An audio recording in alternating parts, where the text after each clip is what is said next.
Hello everyone! So, remember how like 5,000 years ago I said I was gonna do a 4-video series on vocal health, and then I did 2 of those videos, and then that was 5,000 years ago? Well, I'm gonna do the rest of the series now. Yay! So this is the 3rd video, and this video is gonna be all about vocal warm-ups. I harped on this in the last couple of videos because it's really important for your vocal health to warm up your voice before you use it. So here's how you do that. Before we get into like the nuts and bolts of like what actual exercises you might want to do during a vocal warm-up, here's a couple of things to keep in mind. When you do these warm-ups, try not to obsess about how you sound. This isn't really practicing. This is sort of getting your voice ready to practice. So don't worry about how you sound. You should be paying more attention to how you feel. If you're feeling like you're pushing too hard or you're straining, then you're doing something wrong. Maybe just ease up, just lighten up your singing a little bit, and also maybe go back and take a look at my previous video on vocal technique, right? So maybe you're holding tension someplace that is getting in your way. Part of what that means is, particularly when you start to warm up, the idea is not to see how high or how low you can sing. I will show you like a little sort of range extender exercise that you might want to do like at the very end of your warm-up. But particularly in those first few exercises, you're not trying to show off, you're not trying to impress anyone, you're just trying to wake your voice up, right? I recommend doing these first thing in the morning if you can. Like if you want to really be good to your voice, do this in the shower. Shower is a great place to warm up actually. But you want to do a good vocal warm-up before you use your voice. So before you practice, go through a nice warm-up. Certainly before you perform, go through a nice warm-up. If you are a teacher, I was harping on teachers in the last video, but if you're a teacher or somebody who like uses their voice a lot as it's your profession or something like that, warm up before you do that. So warm up in the car on the way to work, if you're still one of those people who gets in the car and goes to work, or, you know, warm up in the shower before you like log on to your Zoom classroom or whatever it is you're doing these days. Just warm up before you have to talk a lot, because talking can actually be very taxing. With that said, let's get into some of the things that you can do as part of a good vocal warm-up. So warming up is all about waking up the body, waking up the breath, and waking up the voice to get yourself ready to sing or phonate in whatever way you're going to do that. What I like to do first is I like to start with just some simple stretching, particularly stretches that kind of open me up here, kind of like loosen up my rib cage, just to sort of, you know, give my lungs plenty of room to expand so I can take those big, deep, productive breaths. You know, bend over a chair, right? Stuff like this, stretches like this. Forward fold. You don't have to try to touch your feet, but like do that thing where your hands go towards your feet, just to sort of like stretch out the muscles between your ribs a little bit so that things can expand a little bit more comfortably. Once you've done that, warmed your body up a little bit, it's time to start warming up your breath. And I like to do this by just doing some lip trills, right? Right? This is one of the big reasons why you can't sing together in person right now, because guess what happens when you do this? That's gross. Some people prefer tongue trills to lip trills. I clearly am not one of these people. But the point is that we're not making sound with our voice yet. We're just using our breath. We're gonna take a nice deep belly breath, and we're gonna see how long we can keep producing that, how long we can keep that trill going. Some people, if you can't do a or a, then some people will just do right, like a hiss. That's better than nothing. But if you're having a hard time doing or it's probably because your stream of air is lacking somehow, right? It's not fast enough. It's kind of a good way to calibrate whether your breath is doing what you need it to. So I would suggest trying to perfect the lip trill or the tongue trill or whatever you wind up being most comfortable with. If it's not happening, then by all means do the S, but don't stop trying to get the trill. So take a nice big breath and just hold that until you run out of air. Do that a couple of times until you're sort of like, you know, feeling good about your breath. And then what I move on to after that is the same thing, but with a siren, right? So we're going woo, going up into the high part of our range and then down into the low part of our range in sort of a fluid, trombone-y kind of way, ooh, right? But we're gonna do it on a lip trill. And when we do that on a lip trill, we're sort of putting our focus and stuff here, so it can help us keep tension out of our throat. So it's a good way to start. When you're not super warmed up yet, it's a nice way to just sort of start working things out. So same thing, lip trill, but we're gonna put some sound behind it. And just, you know, keep going up and down until you run out of air, just like with the other lip trill. Do that a few times until you're starting to feel a little bit like your voice is actually waking up. As I said before, now is not the time to push your range. So you're not showing off, right? You're not trying to go as high as you possibly can. You're not trying to go as low as you possibly can. You're just trying to kind of go to either end of the comfortable part of your range. Once I've done that a couple of times on a lip trill, then I'll do it more on like a yawn, right? Woo!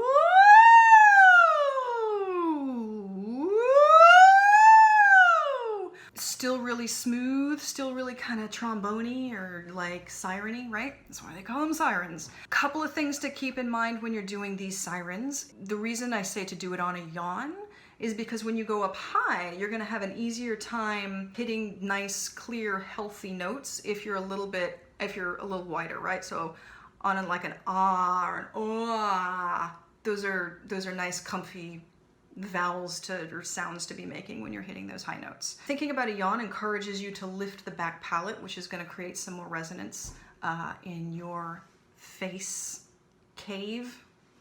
And then when you go back down, I usually sort of, without even thinking about it, go back down into an oh.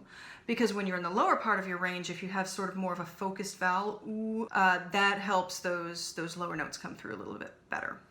So there you go, acoustics of your face. Woohoo! So do some of those yawn sirens until you're feeling pretty good. Then you can actually start thinking about notes. I usually like to start off just humming, right? So keep your mouth closed. Again, we're not trying to create a really forceful sound here. We're keeping our throats really, really relaxed. And when you hum, you can sort of feel the vibrations in your face better. And if you're keeping your sound forward, which is what you want, you'll be able to hear the vibrations here in your muzzle. You might feel them here in what we call the mask, right? Which is basically your cheekbones. But it's gonna sound like and it should feel all tingly and tickly, right? Sometimes it's actually problematically ticklish for me, but we can do it anyway.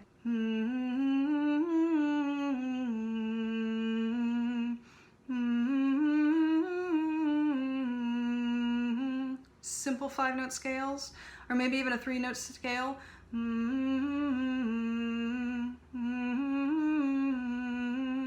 Nothing really, really challenging. And again, just go as high as you can comfortably, and then start back roughly where you started and go down.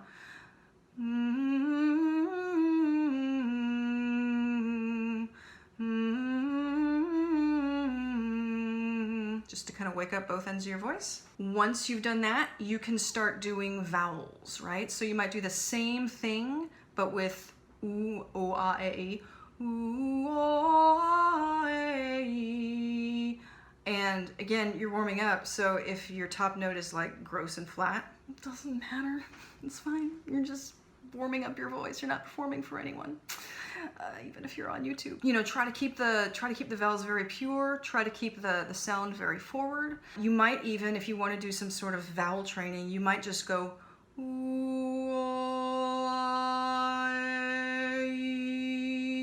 with nice pure vowels, keeping the sound in the front of your face, and just but like slower and more deliberate, and go up and down that way. After that, I do some more kind of scaly things. I like to do the same thing, but on B. So it's like B, B, B, B, B, B. This helps me to sort of get the sound forward so that I'm not sort of like swallowing my sound. Another good one that does that is Louis, Louis, Louis, Louis, Louis. At this point, we're sort of moving into exercises that correct vocal technique or establish good habits or help us unlearn bad habits. Another good one is to do some arpeggios on like nya or nya, right? And this can sort of help us with tongue placement. If, like me, you have a tendency to dip your tongue in the back, this is kind of good to be like, no, do not do that. No tension in the tongue, nice and fluffy. So, nya nya nya nya nya, nya nya nya nya nya, nya nya nya nya nya, something like that. Another good exercise to do is staccato arpeggios, right? I usually like to do these on ho, but like, you know, whatever vowel is comfortable for you. Ho, ho, ho, ho, ho. Ho, ho, ho, ho, ho. Ho, ho, ho, ho, ho. Ho, ho, ho, ho, ho. This is good for sort of breath control because you want to kind of pulse from your belly, right? The notes are very short staccato notes and you're trying to nail each pitch.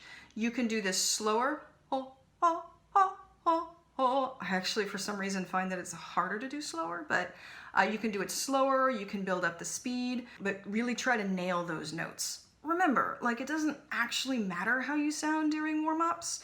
This is just, you know, for your own practice. For agility, there are all kinds of good agility exercises. For agility, vocal agility, singing like fast and fun stuff, you might do runs like, oh, and go up and down your range. You will find that it is harder or easier in different parts of your range, and when you find that it's hard, slow it down, nail the pitches, and then kind of try to speed it up a little bit more. And finally, I like to save stuff like this to the end because I want to make sure that my voice is actually warmed up before I do this. But you might do some stuff that does sort of start to push the envelope on your range and sort of expand your range a little bit. This exercise, if you've sung in a choir, you probably know it. It's a little bit cheesy, but it actually also makes sense. You start at a comfortable note and you go, I love to sing, I love to sing, I love to sing, and just go up and then go down, right? This is good for expanding vocal range because, like we talked about earlier, you are singing really friendly vowels in the upper and lower parts of your range, right? It's nice and expanded, like nice and open in there, lots of resonance. I love to sing, and then you're narrowing as you go down. To sing. So you're gonna have an easier time hitting those higher and lower than usual notes because of those friendly vowels.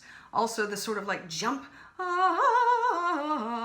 that can be a nice way to sort of like push yourself up without tensing, right? So those are the exercises. You might be thinking to yourself, okay, so do I just like do all of those every time I warm up? No, not necessarily. I mean, you're gonna wanna choose some exercises that work better for you.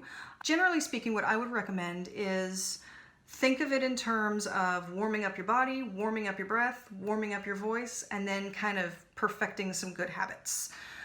So don't skip the stretches, do some stretches. I don't know if that means doing sun salutations when you first get up or whatever, you know, do something like that to wake up your muscles and kind of, you know, loosen yourself up. Do some of those breath exercises, whether it's the lip trill or the tongue trill or whatever, to just sort of like, you know, train you to have a nice, constant stream of air. Then do some humming or some really easy like 3 or 5 note scales, just up and down where it's comfortable.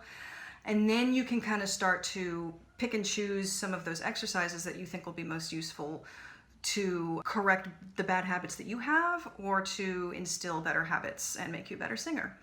You might want to go back and re-watch my last video, the second video in this series that's all about vocal technique, and identify some of the things that I talk about that you know you have a hard time with. And then, based on your findings, pick and choose some exercises that are going to help you to train good habits in those areas. For instance, if you know that you're a chest breather, you might want to sort of put a hand on your chest and one on your belly and make sure that your chest is staying still, not going up and down when you breathe, not collapsing as you breathe out, but make sure that you're breathing into your abdomen. If you have a tendency to swallow your sound and to kind of sing in the back of your throat like this, you might do those B's or Louie Louie's like I do. That can kind of help get things forward. Also the humming and really paying attention to the vibrations in your face. If you have a really pronounced break, like I do, what I would recommend is trying to stay in head voice for as long as possible when you're going down. Do as many of these exercises as you can in head voice.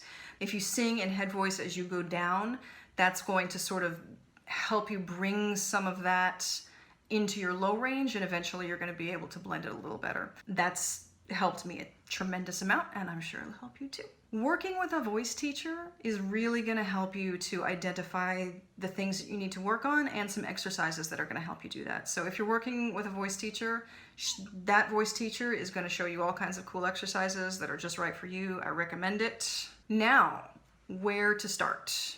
Like, what note should you start on? I'm talking about doing like 3 and 5 note scales or arpeggios or whatever. I like to start in the middle of my range and then go up and then start again and then go down. But where is that for you? What if you don't even know what note to start on? Well, we're gonna find out. So here's what I want you to do. I'm gonna go, right? We're all gonna sing ooh together. We're gonna sing ooh. So here we go. 1, 2, 3. Ha! Tricked you. I didn't sing ooh. Did you sing ooh? I hope you sang ooh. If you didn't, go back, sing ooh again.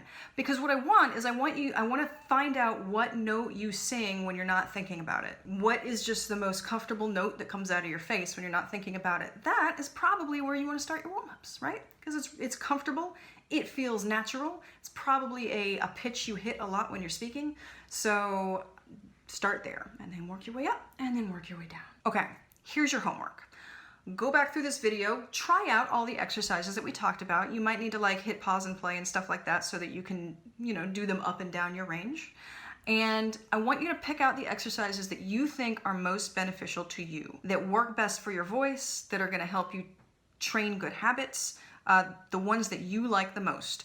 Bearing in mind that you wanna wake up your body, your breath, your voice, and then do some actual like training before you start practicing your repertoire. Pick out those few exercises. If you want, share them with me in the comments. I would be really interested to see what exercises people enjoy or think they need more than others. Also, if you have some exercises that you love to do that I haven't talked about today, because there are a bazillion of them that work great in warm-ups, put them in the comments. Like, let's share some information. Woo, yay! And then I want you to incorporate those into your warm-up routine. Whatever you wind up doing, whatever you wind up training, those few exercises, those can be kind of your go-tos, right? If you're like taking a quick 5-minute shower and you're late for work, you can just do those real quick in the shower and then you'll be warmed up. Yay!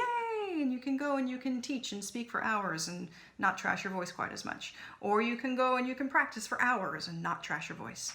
All right, there are some ideas for how to craft a healthy warm-up. I hope that was helpful. Stay tuned because I promise I'm gonna finish this series. Stay tuned for the 4th and final video, which is going to be sort of a vocal health SOS kind of thing. What to do when your vocal health is not great. Maybe you got a little bit carried away at karaoke, which you shouldn't be doing right now because COVID, but someday, hopefully, you'll be able to get carried away at karaoke again. Maybe you're getting over a cold or something like that. What to do when your voice needs some help.